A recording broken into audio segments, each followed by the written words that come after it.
He can win the championship. I don't think he's the favorite. I don't think anybody's the favorite. And had he slapped the field at Vegas, I would say, sure, he's the favorite. But Chastain almost won that race.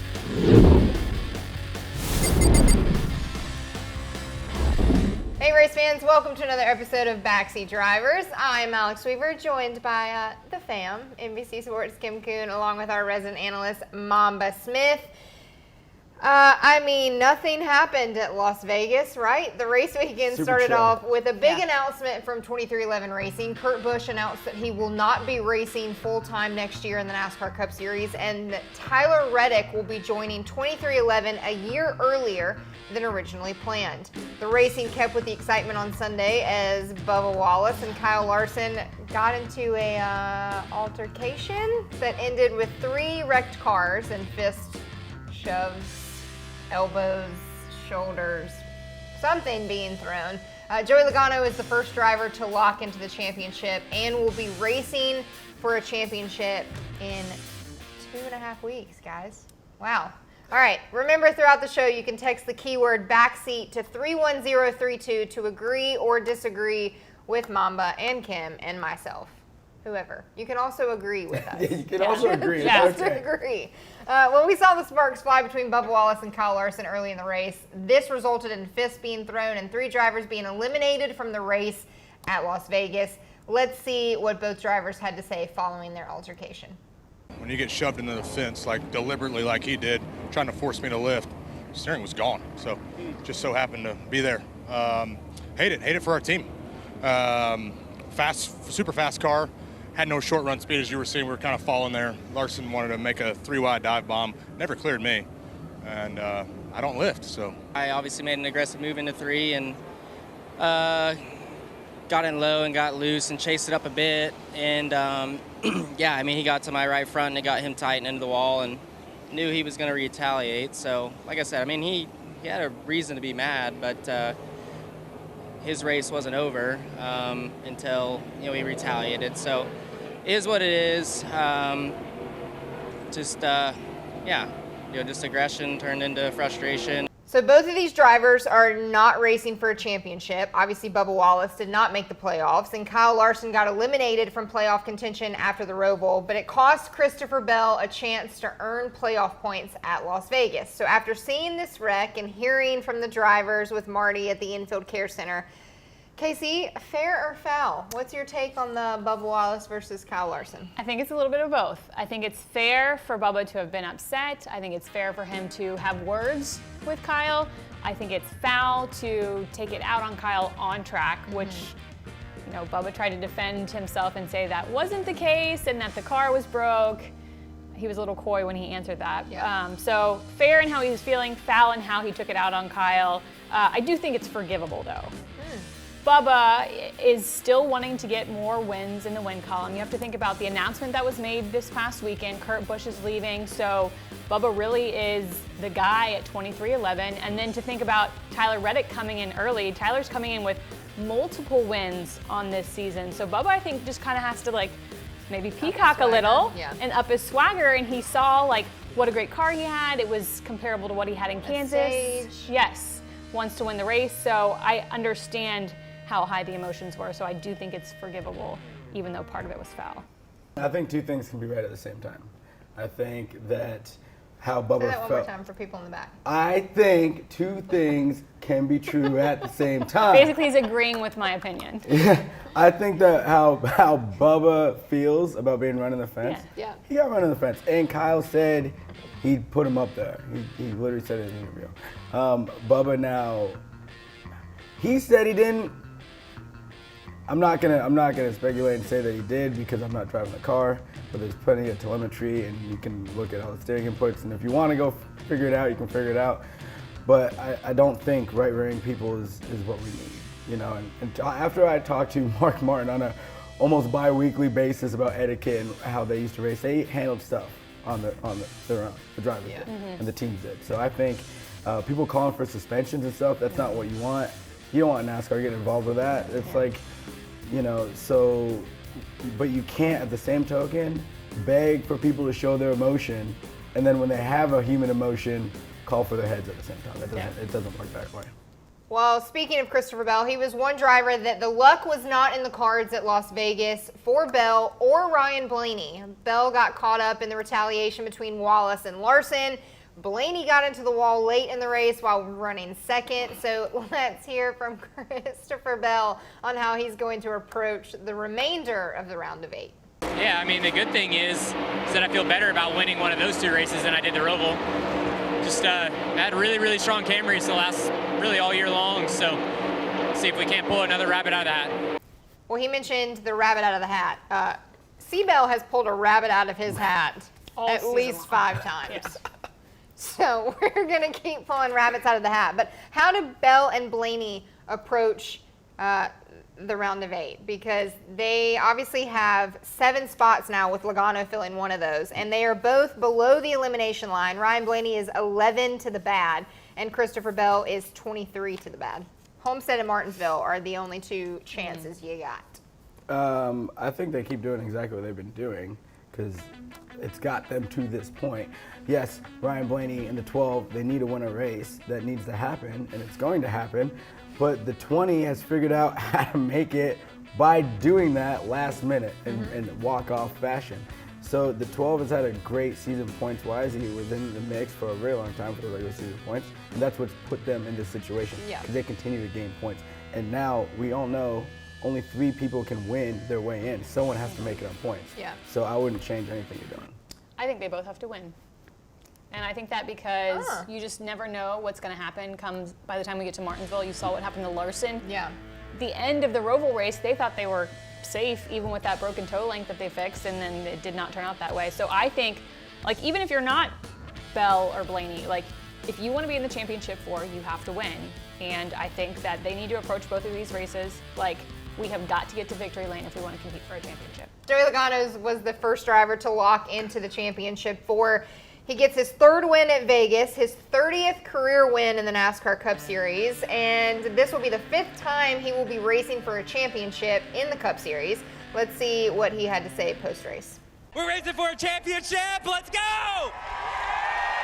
Man, what a great car. Penske cars were all fast. All of them were really fast today, and oh man, all you want to do is get to the championship 4 when the season starts and race for a championship, and we got the team to do it. I don't see why not. We can't win at this point, so things are looking really good for us. Awesome Pennzoil Mustang, great Roush Shades motor in this bad boy, and man, just a lot of adversity fought through the last 50 laps or so. I thought we were going to win, then we kind of fell out, and then had the tires, and racing Ross was fun. He was doing a good job air blocking me, and just trying to be patient, and eventually I was like, I got to go here. So just great to win out here in Vegas again, and it means so much getting to the championship. So, pumped up, obviously. Good for Logano. He won the championship in 2018 when the championship race was back at Homestead. So with Homestead being within the round of 8 now, can he win a championship at Phoenix? He has 3 weeks, basically, 2.5 weeks, however you want to count it, for he and Paul Wolfe to prepare for Phoenix. So is Logano a champ favorite now that he's got 2.5 weeks to prepare? He can win the championship. I don't think he's the favorite. I don't think anybody's the favorite. And had he slapped the field at Vegas, I would say, sure, he's the favorite. But Chastain almost won that race. Like, true, yeah. Logano had a little bit fresher tires. Granted, that's a strategy call. That is Paul Wolfe right there proving that he is a championship crew chief. But I don't think he's the favorite, and that's because we don't know who the other 3 drivers are. Now, if Logano goes out and also wins Homestead and or Martinsville, I might change my tune, but right now he's not my favorite. Is he the favorite? No, because I agree with Cam. Like, I don't think there's a favorite once we get here. I think it's, anyone's pick, which is awesome. That's what you want. Sure. I will say, though, we've seen Logano have a run and make it into the playoff or make the next round before everybody else and just wreak havoc throughout the rest of the round. So it's true. that part's going to be interesting. And he was the fastest at the Homestead test. All of the remaining playoff drivers, so the 7 that are still looking to make it to the championship 4, have pressure. Logano has nothing to lose for the next 2 races.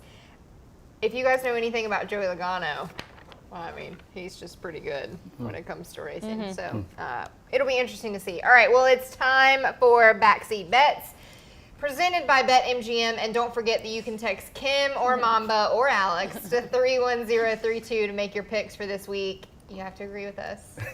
Okay? Okay. No, you don't. You can disagree. We like those too. All right, first up, the two Penske drivers, which, again, Homestead is a good track for Penske. It will be this week. Yeah. It's going to be because it needs to. They had, as Kim mentioned, a solid test back there with this next-gen car. So they do have experience. They do have laps that they have tracked in this next-gen car at Homestead. So let's go 22, the momentum with Joey Logano versus the exhibition winner, Ryan Blaney, in the number 12. Well, What is that? I'm great. Yeah. Oh, God, well, easy. I just got so excited. I got so excited for this pick. I can't wait. I'm going 12. No, but listen. I said I was gonna stop picking him for stuff, and it's worked out. Well, this But- isn't picking him to win. You're right, but I'm going 12 because he needs it more than the 22. 22 is good. He needs it. Okay. I'm also going to go with the 12 because he needs a win this season. And I think Logano already has a win, so he's got less pressure, and that could make you believe he could win, but that also could make him a little bit off his game, and we could see a mistake from that team. So I'm going RB. Ryan Blaney is 11 below the elimination line, so obviously not out of. Nobody really is. No. Christopher Bell's only 23 below, and he's the 8th driver right now. I always go with momentum. That's my only reasoning for this, and maybe my pick later. I'm going with the 22 of Joey Logano. All right, next up, sense of humor. Kyle Larson versus Bubba Wallace. Casey? I'm going Larson just because he's so good at running the high line. Yeah, it's Larson. Larson redefined what running around the top was, and he's the best at it. Yeah, he's the best at it. Yeah, one of the best. Yeah, Reddick's really good Reddick's, at it. Reddick's really yeah, good at it he's too. one of the best. Yeah. Kyle Larson for me. 3 for 3, run the table. Give me the high side at Homestead all day long. All right, next up, Chase Briscoe versus William Byron. Briscoe and Byron are both below the elimination line. 3 points separate them, and right now they are drivers 5 and 6 in the playoffs. So if we had our champ 4 right now, they are the first 2 drivers out. So Mamba, who you got? I'm gonna go with Briscoe for the same reason I went with Larson. He just does a really good job running around the top, and that's what you need to do here. So. All right. This was probably the hardest one for me because, to your point, Briscoe is good at running the top, and he was really good at Vegas. Yeah. He was. Which makes me think he's turned something on. Not that they haven't kind of showed that they can survive through the playoffs, but I'm gonna go Willie B because he's won at Homestead before. That almost made me change my pick, but I'm going to go Willie B as well. And I don't know if I have a reasoning now because Briscoe was so good at Vegas and pulled a rabbit out of his hat for the round of 12 too. I feel like he could surprise win. Yeah. I told you the most dangerous guy was the 14. He's the sleeper that no one was really paying attention to. That's our one for me. Make your own pick because.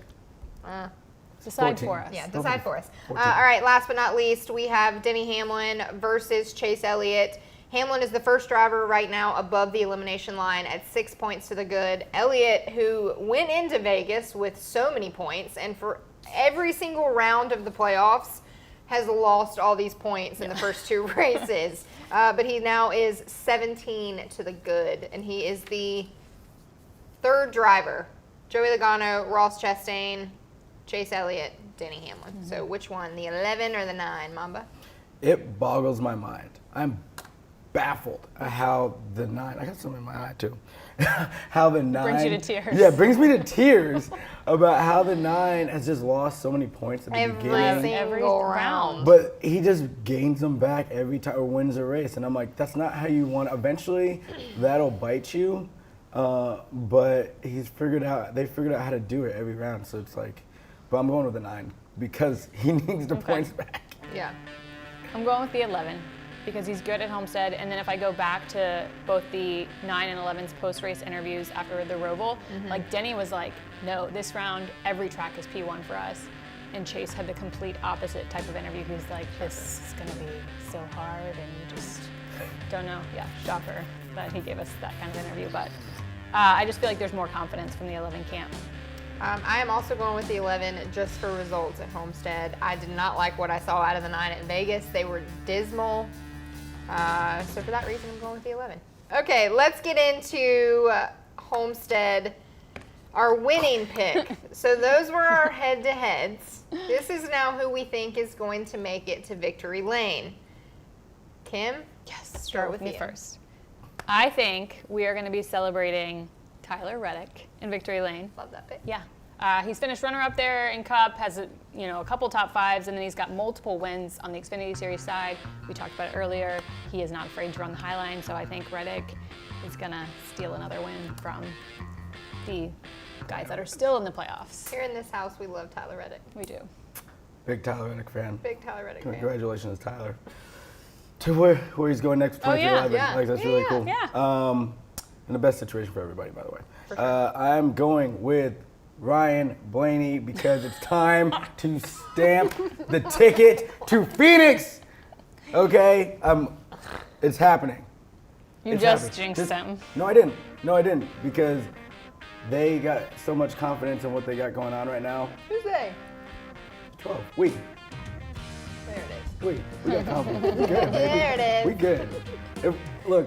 If we don't get in the fence, we ain't even The talking results about at Homestead? That's fine. That's a fine pick, but if he wins, you cannot come in and be like, I picked Ryan Blaney to win. Why not? Because you've literally picked him 75% of the races Doesn't this matter. season. How many times did you So pick? your win percentage of Blaney picks It's low. is very, very low. It's low. Dismal as the 9 at Vegas. It's low, but it doesn't matter because if I get it, I get it.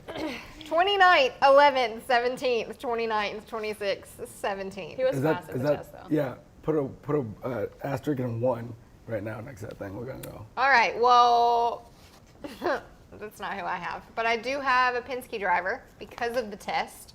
And I do have the driver who has 0 pressure. I think he goes back to back. I think it's Logano. And I think he just absolutely demolishes people this round. Okay. I think he might have a chance at like Martinsville as well. Okay. Sweeps the round. Just saying. Hey.